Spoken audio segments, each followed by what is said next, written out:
नमस्कार, मैं हूं आपके साथ अंकिता पाल। बुलेटिन की शुरुआत करते हैं। सीएम पुष्कर सिंह धामी ने सीएम आवास स्थित मुख्य सेवक सदन में प्रदेश के कई क्षेत्रों से आए हुए लोगों की समस्याओं को सुना है। संबंधित अधिकारियों को शीघ्र समाधान करने के निर्देश दिए हैं। प्रदेश के कई क्षेत्रों से आए हुए लोगों ने सीएम के समक्ष अपनी व्यक्तिगत, सामाजिक एवं क्षेत्रीय समस्याओं को रखा है। सीएम ने सभी प्रकरणों पर अधिकारियों को कार्रवाई के निर्देश भी दिए हैं।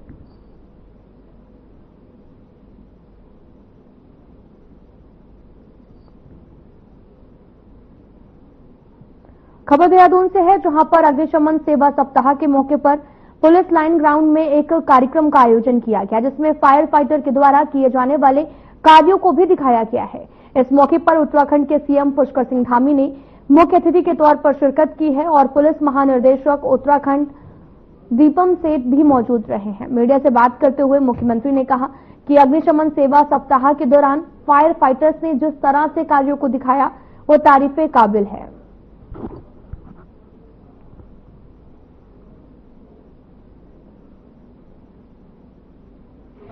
जो मुंबई बंदरगाह पे भीषण अग्निकांड हुआ था, उसमें अनेकों फायर कर्मी, लगभग 66 ऐसे फायर कर्मी जिन्होंने राहत और बचाव कार्य में अपने प्राणों की श्रद्धांजलि दी थी, ये उनके याद में ये प्रत्येक वर्ष पूरे भारत में प्रत्येक राज्य में मनाया जाता है। इसका मुख्य उद्देश्य है जो आम जनता है उनको हम अग्निशमन के बारे में, उसके होने वाले नुकसान के बारे में और उससे किस प्रकार हम बचाव कर सकते हैं, इसके बारे में जागरूक करना होता है। अग्निशमन एवं आपात सेवा का जो सप्ताह मनाया जाएगा, इसमें निश्चित रूप से हमारे राज्य में जो अनेक चुनौतियां अग्निशमन के क्षेत्र में, वनाग्नि के क्षेत्र में, और अभी हमारी चारधाम यात्रा भी प्रारंभ हो रही है। पूरे हमारे पर्यटकों का ये सीजन भी शुरू हो गया है, तो ये बहुत महत्वपूर्ण है और इसको जन जन तक पहुंचाने का काम इस सप्ताह के माध्यम से किया जाएगा।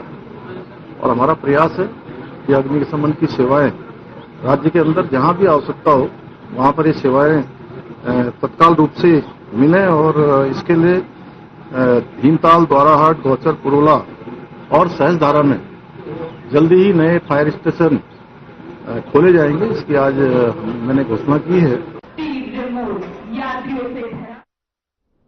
पानी के जलस्तर घटने को लेकर विधायक खजान दास ने चिंता जाहिर की है। विधायक ने कहा कि पानी का जलस्तर घट रहा है, जिससे कि दिक्कतें भी आ रही हैं और स्रोत भी सूख रहे हैं। उन्होंने जल संस्थान और जल निगम के अधिकारियों को भी समुचित व्यवस्था बनाने के निर्देश दिए और कहा कि अधिकारी हमेशा तैयार रहें। इसके साथ ही विधायक खजान दास ने यह भी कहा कि जहां पर ट्यूबवेल लगाने की आवश्यकता है वहां पर ट्यूबवेल लगाए जाए। आने वाले समय में जो बड़ा कठिन भी होगा, इस कठिन परिस्थिति में जूझने के लिए हमें तैयार रहना चाहिए।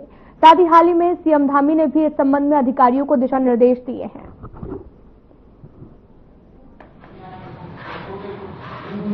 पेयजल से संबंधित जहां तक सवाल है, बिल्कुल सही कह रहे हैं कि पानी का जो जलस्तर है वो घट रहा है, दिक्कतें आ रही है, स्रोत सूख रहे हैं और भगवान न करे कोई ऐसी नौबत आ जाए। फिर भी जो संबंधित अधिकारी हैं, जल संस्थान, जल निगम, इनको कह दिया गया है कि आप समुचित व्यवस्था के लिए तत्पर रहें, तैयार रहें और जहां पर हमको आवश्यकता है, ट्यूबवेल लगाने की आवश्यकता है, वहां पर ट्यूबवेल का काम करें।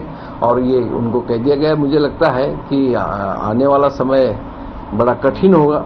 इन कठिन परिस्थितियों को जूझने के लिए हमको तैयार रहना चाहिए और इसलिए अधिकारियों को भी माननीय मुख्यमंत्री जी ने भी पहले ही दिशा निर्देश दिए हैं, बैठक की है और बैठक में कहा गया है कि आप पूरी तैयारी के साथ रहें।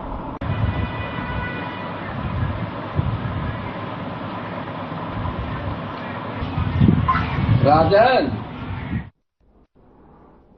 उत्तराखंड में पूर्व सीएम हरीश रावत सरकार के समय में मुस्लिम समाज और अन्य धर्मों के सरकारी लोगों को भी जुमे की नमाज के समय की छुट्टी का आदेश जारी कर एक पत्र लगातार सोशल मीडिया पर घूम रहा है, जिसमें उस वक्त सरकार के प्रभारी सचिव शैलेश बगोली के हस्ताक्षर हैं। इस पर कांग्रेस के वरिष्ठ नेता और पूर्व सीएम हरीश रावत ने जवाब देते हुए कहा कि ऐसा कोई भी नोटिफिकेशन सरकार की तरफ से जारी नहीं किया गया। अगर बीजेपी का कोई नेता वो गैजेट नोटिफिकेशन दिखा दे, वो 10 लाख रुपए इनाम देंगे। और आप मैं गंगा सम्मान यात्रा पे क्या निकल पड़ा। मेरे कई पुराने कटकट्टू दोस्तों को भी काम मिल गया। कुछ लोग हमारे जो कांग्रेस से भाजपा में गए तो उनकी स्थिति भाजपा में इतनी दयनीय हो गई थी, जिस तरीके से किसी ठंडी जगह पर जोंकों की स्थिति हो जाती है। जब तक बारिश नहीं आती है तो जोंक खाली लपलपाते हुए बड़े कमजोर से दिखाई देते हैं, तो वही स्थिति में वो लोग भी दिखाई दे रहे थे। अब इस समय उनको कुछ काम मिल गया और मुझे संतोष ये हो रहा है, चलो मेरे बहाने से ही उन दोस्तों का कुछ तो महत्व बढ़ा, कुछ तो उनकी प्रासंगिकता भाजपा में बनी मेरे खिलाफ बयान देने के लिए सही।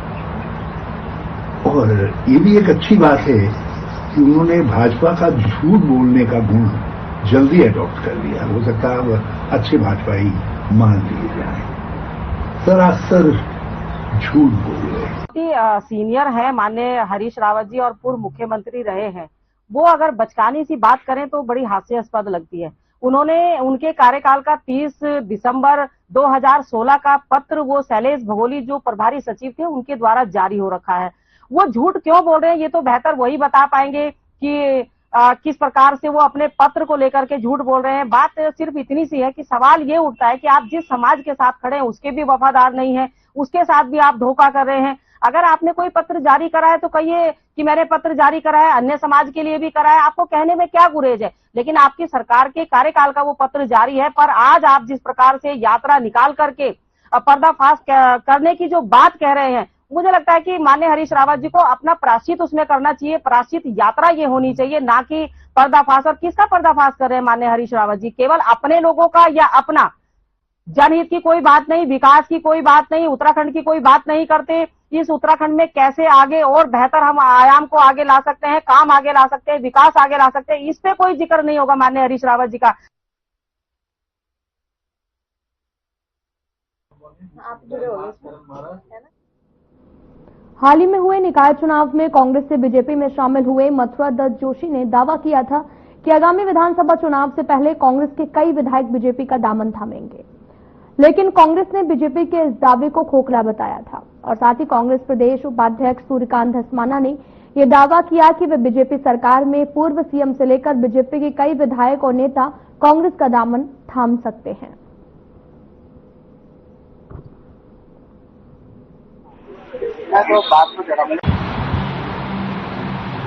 पहले ही वहां भारतीय जनता पार्टी में जो सरकार में मंत्री हैं सारे कांग्रेस के हैं। अब उनको अपना भविष्य तो अंधकार में दिख रहा है, उनको लगता नहीं कि उनकी बारी कभी आएगी, तो इसलिए वो वापस आना चाहते हैं। भारतीय जनता पार्टी में बहुत सारे लोग ऐसे हैं जिनको ये उम्मीद है कि उनके टिकट कटेंगे, ऐसे विधायक हैं, वो भी वापस आना चाहते हैं। भारतीय जनता पार्टी में एक पूर्व मुख्यमंत्री भी हैं जिनको अपना भविष्य अंधकार में दिख रहा है, वो भी ये चाहते हैं कि किसी तरह से अगर बात बने तो मैं कांग्रेस का रुख करूं। बहुत सारे लोग हैं ऐसे, तो इसलिए कांग्रेस का कोई विधायक भारतीय जनता पार्टी में जाने वाला नहीं है। क्या मिलेगा भारतीय जनता पार्टी में जाके? भारतीय जनता पार्टी में जो पहले से ही गए हुए लोग हैं उनकी बारी नहीं लग रही है, तो अब नए लोग जाकर के वहां क्या करेंगे? और आने वाले समय में तो भारतीय जनता पार्टी का भविष्य अंधकार में है इस राज्य में। इस राज्य में जिस प्रकार से जनता त्राहिमाम कर रही है, जिस प्रकार से राज्य में विकास का पहिया पूरी तरह से रुका हुआ है, जिस प्रकार से राज्य में महिलाओं के खिलाफ लगातार हिंसा के मामले बढ़ रहे हैं और उन हिंसा के मामलों में अधिकांश मामलों में भारतीय जनता पार्टी के पदाधिकारी शामिल हैं। इस राज्य में बेरोजगारी अपने चरम पर है। जब से राज्य बना तब से लेकर अब तक बेरोजगारी इतनी कभी नहीं रही जो आज राज्य में बेरोजगारी है। पूरे प्रदेश की जनता और देश की जनता महंगाई से त्राहिमाम कर रही है। सरकार लोगों का पैसा लूट रही है। कच्चे तेल की कीमत दुनिया में लगातार नीचे जा रही है। बहुत से लोग लाइन में हैं जिनके नाम अभी लेना उचित नहीं रहेगा, लेकिन समय के अनुसार आप देखेंगे सारे लोग भारतीय जनता पार्टी में समझे, तो कांग्रेस तो कुछ बचा नहीं है। कांग्रेस समाप्त है। और विशेषकर प्रदेश में जो हालात है, आपसी झगड़े, अंतर्द्वंद, सिर्फ ट्रोवल, तो क्या है कांग्रेस का? ये आपके सामने है और सब भारतीय जनता पार्टी में सम्मिलित। आप देखिएगा आने वाले समय में बहुत से विधायक भारतीय जनता पार्टी में सम्मिलित होंगे। 2027 के चुनाव में तो देखिएगा कम से कम 10 लोग, 10 विधायक उनके पार्टी छोड़ेंगे और भारतीय जनता पार्टी की सदस्यता ग्रहण करेंगे आदरणीय पुष्कर सिंह धामी जी के नेतृत्व में। हल्द्वानी के बनभूलपुरा क्षेत्र में जिला प्रशासन ने बड़ी कार्रवाई करते हुए अवैध रूप से संचालित 18 मदरसों को सील कर दिया है।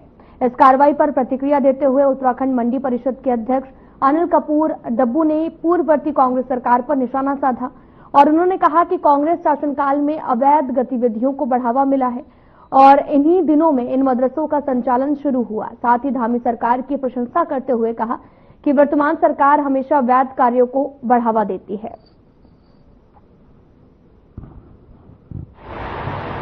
और आज उसका नतीजा जगह कब्जे हो गए, जगह जगह चीजें हो गई।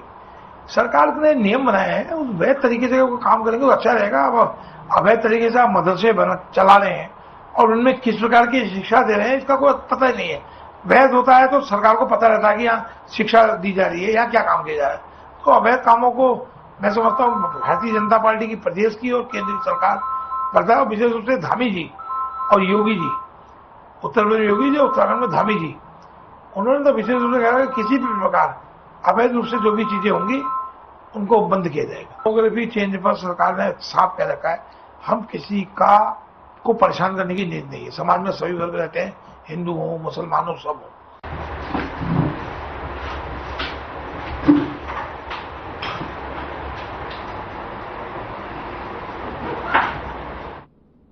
पश्चिम बंगाल के मुर्शिदाबाद में हिंदू परिवारों के साथ हो रहे अत्याचार को लेकर विश्व हिंदू परिषद और बजरंग दल के कार्यकर्ताओं ने पश्चिम बंगाल के सीएम ममता बनर्जी का शव यात्रा निकालते हुए पुतला दहन किया है। इस दौरान विश्व हिंदू परिषद के नगर अध्यक्ष राजेंद्र ने भी कहा कि पश्चिम बंगाल में टीएमसी सरकार को बर्खास्त कर प्रदेश में राष्ट्रपति शासन लगा देना चाहिए। बीजेपी महिला मोर्चा के जिला मंत्री कविता नेगी ने भी कहा कि पश्चिम बंगाल में महिला सुरक्षित नहीं है, खास तौर पर हिंदू महिला के साथ आए दिन अत्याचार हो रहे हैं। जो पश्चिम बंगाल में मुर्शिदाबाद में और सबसे ज्यादा जो प्रभावित एरिया हुआ है मालदा हुआ है, वहां पर जो ममता सरकार है उन्होंने जिहादियों को इतना बढ़ावा दिया है कि वहां पर पलायन करने के लिए मजबूर हो गए हैं। अपने हिंदू जितने भी हिंदू परिवार है, लगभग 500 हिंदू परिवार है, वहां से पलायन के लिए मजबूर हो गए हैं। तो हम पूरा विश्व हिंदू परिषद पूरे भारतवर्ष में देशव्यापी आंदोलन आज 19 तारीख को कर रहा है और महामहिम राष्ट्रपति महोदया को एक पत्र प्रेषित कर रहा है अपने एसडीएम महोदय के द्वारा, तहसीलदार महोदय के द्वारा, डीएम महोदय के द्वारा कि वहां पर जल्द से जल्द राष्ट्रपति शासन लगाया जाए और अपने हिंदुओं की रक्षा वहां पर अतिशीघ्र की जाए। कि वहां सबसे पहले तो हमें फौज भेज देनी चाहिए और उसके बाद वहां राष्ट्रपति शासन लगा देना चाहिए, क्योंकि पता नहीं हमारी कितनी चीजें न्यूज में आ रही हैं और कितनी चीजें से हमें अवगत हो रहे हैं और या कितनी चीजें नहीं हो रही हैं, क्या चीजें पीछे से हो रही हैं और कितनी चीजें हमें सुनने को मिल रही हैं।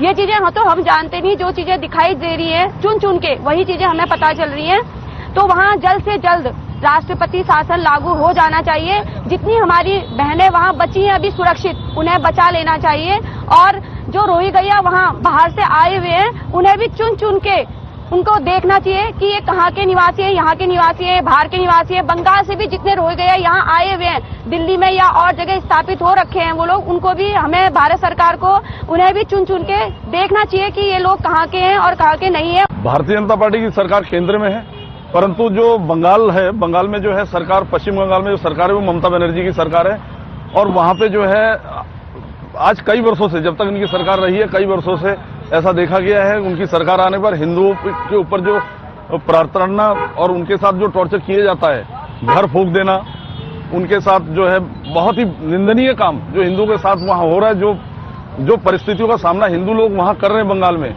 वो जो है कल्पना के बाहर है। हम लोग यहाँ बैठ के सोच भी नहीं सकते हैं और मीडिया वालों को भी और किसी चैनल के माध्यम से ये सब खबर जो है बहुत कम ही आउट हो पाता है। जिन लोगों ने आप बीती देखा है उन्हीं को पता है।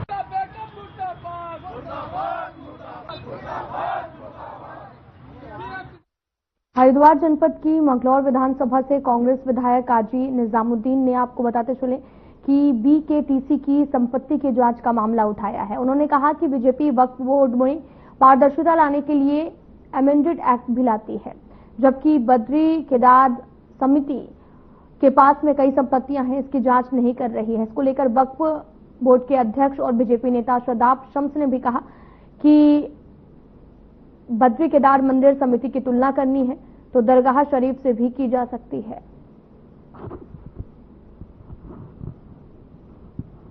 आपका प्रेम बना रहे हमारे। ये सिर्फ और सिर्फ राजनीतिक रोटियां सेकने आ जाते हैं। अगर कांग्रेस के विधायक धर्म वर्सेस धर्म की बात करते हैं, उनसे पूछे, वो अगर बीकेटीसी का मुकाबला आप वक्फ बोर्ड से नहीं कर सकते, बीकेटीसी का मुकाबला आप मेरे कलियर शरीफ से कर सकते हैं, दरगाह कलियर। उसके पास भी 20-25 दरगाहों का मामला है, संपत्तियां हैं, तो वहां किसी भी गैर मुस्लिम को उसमें नहीं रखा जा रहा है, तो बीकेटीसी का मामला नहीं है। अब वो कह रहे हैं कि उनकी संपत्तियों की भी जांच सबकी कराएंगे ना, जांच एक कांग्रेसी की जांच कराएंगे। जैसे ही सोनिया जी की और राहुल जी की जांच की बात आती है तो आप फुदक जाते हैं। अभी तो जांच ऊपर से शुरू कर रहे हैं, नीचे तक आने दीजिए, चिंगारी अपने आप लगेगी, अपने आप फुदक रहे हैं।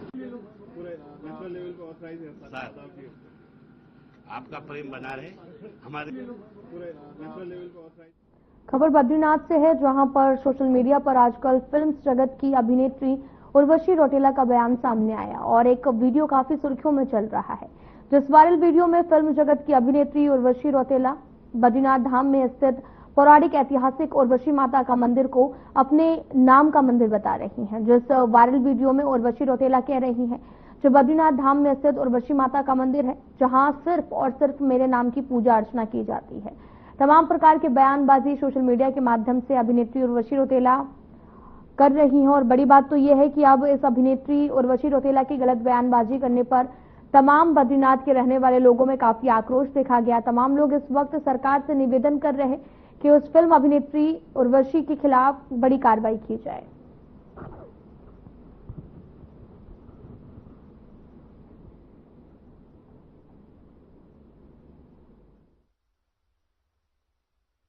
सोशल मीडिया पे एक खबर बड़ी तेज चल रही है। उर्वशी रौतेला कोई अभिनेत्री है और बद्रीनाथ में अपने नाम का मंदिर होने की बात कर रही है। ये बात बिल्कुल गलत है। उर्वशी मंदिर बद्रीनाथ में है, लेकिन उर्वशी भगवती सती जो भगवान शंकर की पत्नी थी, उनके शरीर के कई अंग जगह जगह गिरे और पूरे भारतवर्ष में 108 मंदिर, 51 शक्तिपीठ और उसी में बदरयाम उर्वशी तथा बद्रीनाथ में उर्वशी यानी उरु भाग गिरा उर्वशी। और ये उर्वशी मंदिर भगवती सती का है, भगवती दुर्गा के रूप में है। कोई अभिनेत्री यदि अपना बताती है, हम इसका घोर विरोध करते हैं। ये बात गलत है। नहीं, उत्तराखंड में ऑलरेडी मेरे नाम का मंदिर है, उर्वशी मंदिर। आप बद्रीनाथ के टेम्पल के मंदिर के दर्शन करने जाओगे ना, उसके ठीक बाजू में there is a temple called Urvashi. आपके नाम का? हाँ, उर्वशी मंदिर वहाँ पे है। मैंने आपके लिए डेडिकेटेड है? हाँ, उर्वशी मंदिर वहाँ पे है। लाइक लिटरली आपके लिए डेडिकेटेड? हाँ, उर्वशी मंदिर वहाँ पे है। बस मेरे यही चाहत है कि जैसे अभी विद इन स्पैन ऑफ 1.5 साल के स्पैन में I made my debut with mega star Chiranjeevi. फिर मैंने पवन कल्याण गारू के संग काम किया ब्रो फिल्म में। फिर मैंने बालाया बाबू के संग काम किया। मेरी बस ये चाह है कि उनके भी टेम्पल्स हैं तो साउथ में कुछ ऐसा कुछ हो कि फॉर माई फैंस कुछ वहाँ पे कुछ हो। एक टेम्पल आपके यहाँ है, आपके नाम पे, आप चाहते हैं साउथ में भी आपके टेम्पल्स बने? हाँ, क्योंकि काम साउथ में हो रहा है ना, तो साउथ में होना चाहिए।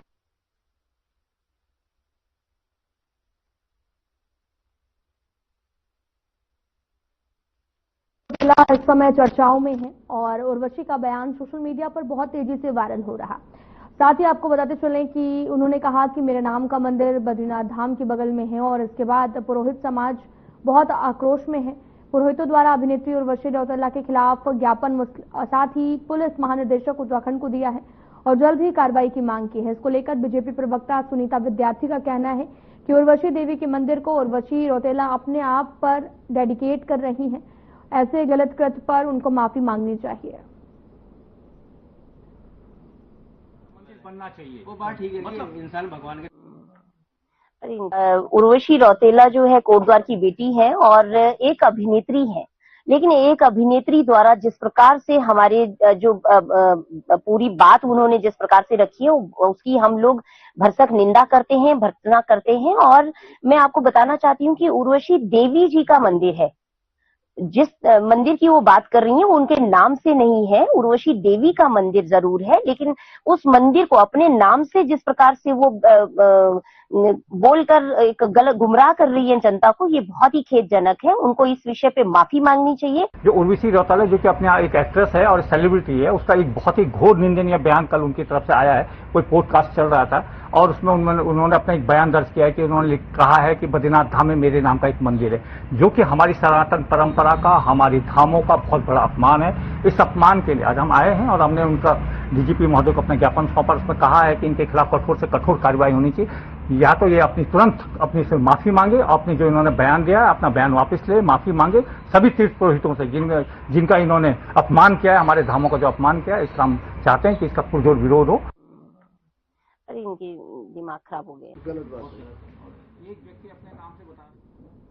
कॉर्बेट नगरी रामनगर विधानसभा के दुर्गापुरी में महिला कीर्तन मंडली द्वारा पूजा अर्चना के साथ भव्य कलश यात्रा का शुभारंभ किया गया।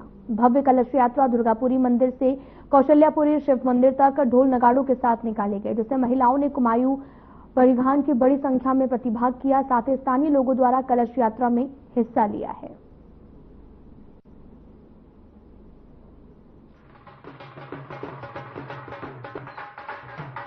हमारी वार्ड संख्या 2 में दुर्गापुरी मंदिर पर ये कीर्तन मंडली है दुर्गापुरी, इसका आयोजन करा दिया। 4 दिवसीय हनुमान कथा का यहाँ पर आयोजन किया जा रहा है। ये हमारी महिलाओं की कीर्तन मंडली है और ये बहुत सुंदर यहाँ भव्य आयोजन कराया जाता है। ये 4 दिन तक यहाँ चलेगा और 14 दिन अंतिम 22 तारीख को यहाँ पे इनके द्वारा एक भंडारा भी किया जाएगा जो सभी के लिए रहेगा। ये इस तरह की जैसे कलश यात्रा धर्म के नुकसान होते हैं तो कहीं ना कहीं एक सकारात्मक वातावरण हमारे समाज में आता है। और हमारे यहाँ जो दुर्गापुरी की महिला कीर्तन मंडली इनके द्वारा जो आयोजन किया जा रहा है, आज कलश यात्रा का आयोजन है जो यहाँ से दुर्गापुरी मंदिर से हमारे नीचे शिव मंदिर कौशल्यापुरी वहां तक कलश यात्रा जाएगी और सभी लोग पारंपरिक अपनी वेशभूषा में आए हैं। तो बहुत ही सुंदर यहाँ पे कार्यक्रम हमारी माताओं बहनों द्वारा किया जा रहा है और मैं इसके लिए दुर्गापुरी जो कीर्तन मंडली है उसको बहुत बहुत धन्यवाद और उनको शुभकामनाएं देता हूँ। जैसे कि अभी हमारे यहाँ पर मेरे साथ खड़े हैं हमारे नए यहाँ के रावत जी, बहुत सरल स्वभाव के। हमने जब भी कहा यहाँ पर आए हैं, हमारा सहयोग दे रहे हैं और यहाँ पर हमेशा कभी यहाँ देवी भागवत हुआ, कभी कृष्ण की कथा हुई, लेकिन आज पहली बार हनुमान कथा का आयोजन हो रहा है यहाँ दुर्गा मंदिर की कीर्तन मंडल की तरफ से। बहुत अच्छा आ रहा है। जैसे कि हम सोचते हैं कि हमारा सनातन धर्म आगे बढ़े और उसकी सबसे अच्छी पहल है कि यहाँ पर सभी महिलाएं अपने पारंपरिक वेशभूषा में यहाँ पर आई हुई हैं। हमें बहुत अच्छा लग रहा है और हम यही चाहते हैं कि हमेशा जगह जगह इसी तरह के कार्यक्रम होते रहें और हमारा सनातन धर्म आगे बढ़ता रहे।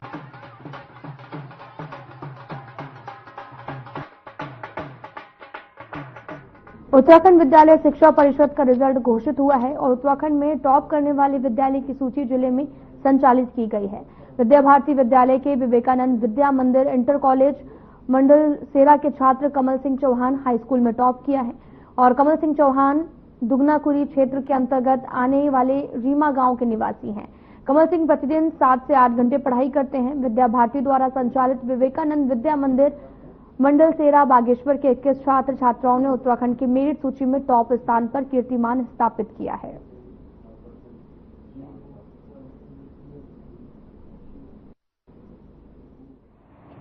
हेलो, इधर गुरु इधर। मेरा नाम कमल चौहान है। मैं आज मेरा क्लास 10th बोर्ड रिजल्ट आया था जिसमें मैंने 500 में से 496 नंबर अंक प्राप्त किए हैं और इसका श्रेय मैं अपने टीचर्स पेरेंट्स को देना चाहता हूँ। टीचर्स ने बहुत मेहनत की थी और मेरे पेरेंट्स मुझे पूरा सपोर्ट करते थे और मेरा एम है मैं एनडीए क्लियर करना चाहता हूँ और ऑफिसर बनना चाहता हूँ और मैं डेली 6 से 7 घंटे पढ़ाई करता था और यूट्यूब में लेक्चर देखता था और टीचर्स ने पूरा साथ दिया। ये हमारे लिए बहुत सौभाग्य की बात है कि आज विवेकानंद विद्या मंदिर इंटर कॉलेज बागेश्वर का जो छात्र कमल सिंह चौहान है उसने पूरी वरीयता सूची में उत्तराखंड में प्रथम स्थान प्राप्त किया है और ये हम सब के लिए गौरव की बात है। इसके साथ साथ हाई स्कूल में जो वरीयता सूची में हमारे 16 बच्चे आए हैं, इंटरमीडिएट में 5 आए हैं। विगत 3 वर्षों में हमारे वरीयता सूची में 11 करके ऐसे बच्चे स्थान प्राप्त किए थे। इस बार एक लंबी छलांग उन्होंने लगाई है। मैं इसके लिए समस्त अपने विद्यालय परिवार, अपने सभी आचार्यगण और यहाँ के प्रधानाचार्य, मैनेजमेंट कमेटी सभी को बहुत बहुत साधुवाद देता हूँ और उन सभी जो वरीयता सूची में हमारे विद्यार्थी आए हैं उनके उज्जवल भविष्य की शुभकामनाएं। विद्यालय से हाई स्कूल के छात्र कमल सिंह ने उत्तराखंड टॉप किया है और पहली पोजीशन बनाई है। हमारे इस वर्ष भी 21 छात्र छात्राओं ने उत्तराखंड की मेरिट सूची में स्थान प्राप्त किया है। यह गौरव का क्षण है और इसके लिए मैं अपना जो हमारे विद्यालय परिवार हैं, हमारे समर्पित आचार्य हैं, अभिभावक हैं, भैया बहन हैं, विद्यालय प्रबंध समिति है, उसको धन्यवाद दूंगा। उनका बड़ा सहयोग है। हमारे जो आचार्य अपने माइक्रो प्लानिंग करके अपना शिक्षण कार्य करते हैं, समर्पित भाव से पढ़ाते हैं और उसी समर्पित भाव का परिणाम है कि आज उत्तराखंड में हमारे 21 छात्र छात्राओं ने वरीयता सूची में स्थान प्राप्त किया है। मैं सभी छात्र छात्राओं को शुभकामनाएं देता हूं।